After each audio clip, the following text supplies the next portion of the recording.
Gentlemen, I want to thank you for attending this Funk Family Farms traditional Thanksgiving dinner.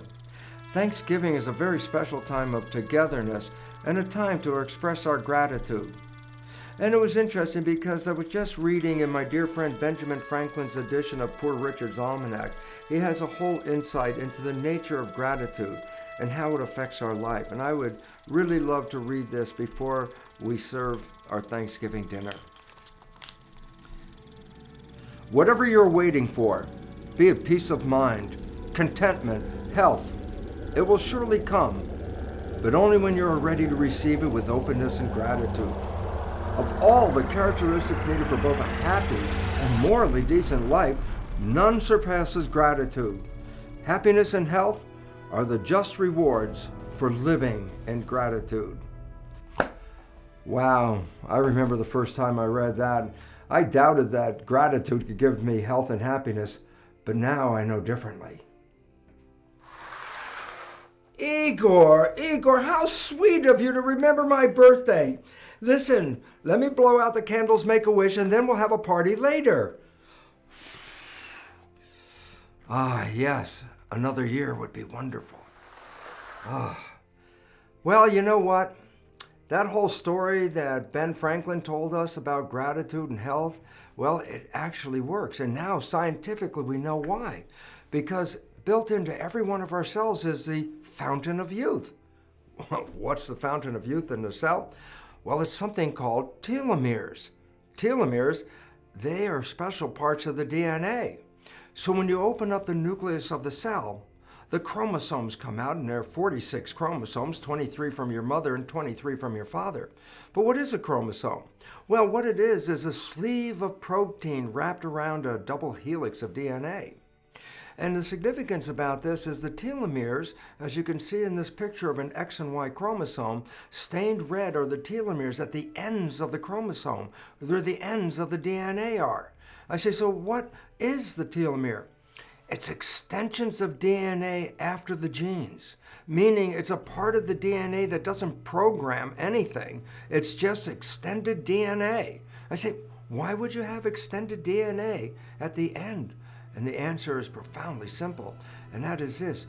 If you understand how the DNA is reproduced, first there's an enzyme that comes in when it's time to reproduce the DNA, and that enzyme is called a helicase. Remember, DNA is a helix, and a helicase, case means enzyme. It's an enzyme that breaks the helix. And so as the helicase moves down the DNA, it splits it into two separate strands. So as illustrated in this picture right here, the DNA of just one strand is one we're focusing on, and you can see where all the red little marks are in the DNA. That's where the gene programs are. But at the end of the DNA, there are different little marks, and this is where the telomere is. And I say, why should we have a telomere? At the ends of the DNA strand, at the very ends are extensions of DNA. But these extensions don't program genes. These are just extra pieces of DNA. So as you can see in this illustration, the red part of the DNA, that's where the gene programs are. But at the very end, the green part on that DNA is the extra extensions called the telomeres. And I say, so okay, why do we have telomeres? Well, here's the most important reason of all. Because when the enzyme comes in that copies the DNA, called a polymerase, it's like a train that lands on the DNA as the tracks. And as the polymerase moves down the track, it leaves behind it in a wake a copy of the DNA that it was riding on. So as the train is moving down the DNA strand, it creates a duplicate piece of DNA behind it. This is how the DNA is reproduced. But the serious part is this. When the enzyme gets to the end of the strand, guess what? It cannot copy the piece of the DNA that it's sitting on, because the next move, that enzyme, that little train will fall off the track. So why is it important? So as you see, when the polymerase enzyme lets go of the DNA, the new piece of DNA is shorter than the first copy. And I say, why is it relevant? Because every time the DNA is copied, the last little piece can't be copied. So every time it's copied, the DNA gets shorter and shorter and shorter. And then what will happen is, well, if you run out of the telomere portion, the next time you copy the DNA, you're going to cut off a piece of the gene. And that's when aging, disease, and depression begin, is when the DNA runs out of telomere. Well, at first it was thought the length of the telomere would determine how long you could live because it determined how many times a cell could divide. A scientist back in the 1960s by the name of Leonard Hayflick did a calculation. He said if the telomere is so many units long and you lose a little piece every time the cell divides, how many times can the cell divide? I say, well, why is that important? Because we're specifically talking about the stem cells in our body that divide all the time, replacing the worn and broken out cells that die every day. So stem cells have to keep dividing and their progeny contribute to the repair. But now there's a problem. How long can your stem cells last? And the simple reason is this: when the stem cells run out, at that point, we start to age very quickly, and that's when disease and depression are characteristic. So the whole point about this with Leonard Hayflick, he did a calculation. He said, if you count the number of cell divisions and look in the lifetime of an individual, guess what?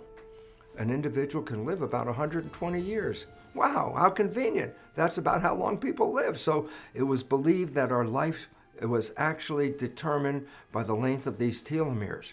Well, something exciting happened. A woman scientist came into the picture by the name of Elizabeth Blackburn. And what did she see? She saw at the ends of the DNA where the telomeres are, there is an enzyme called telomerase. Telomerase is an enzyme that adds extensions to the telomere.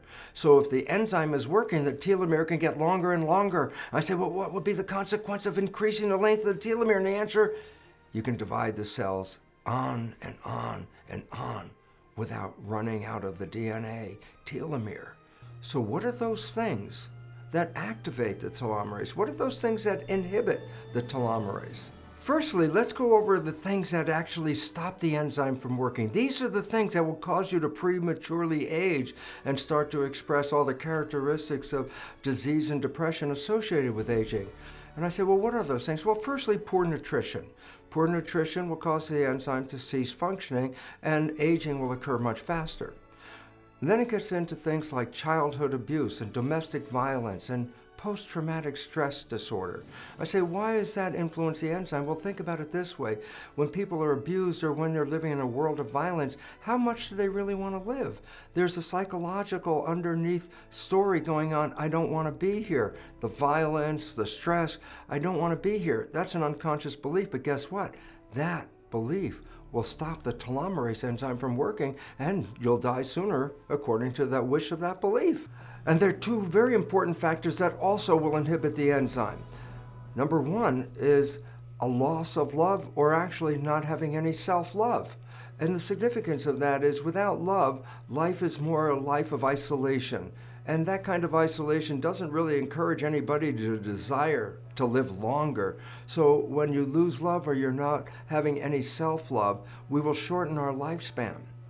And then a most significant influence on the enzyme is not having any purpose. Just think what that means.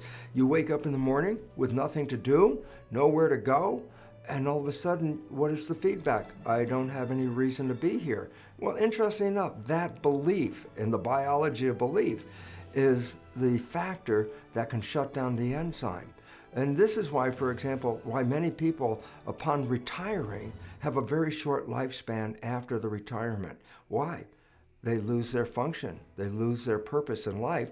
And the feedback of the nervous system is, well, I'm not doing anything. And therefore, unconsciously, that individual will cancel the enzyme and have a much shorter life.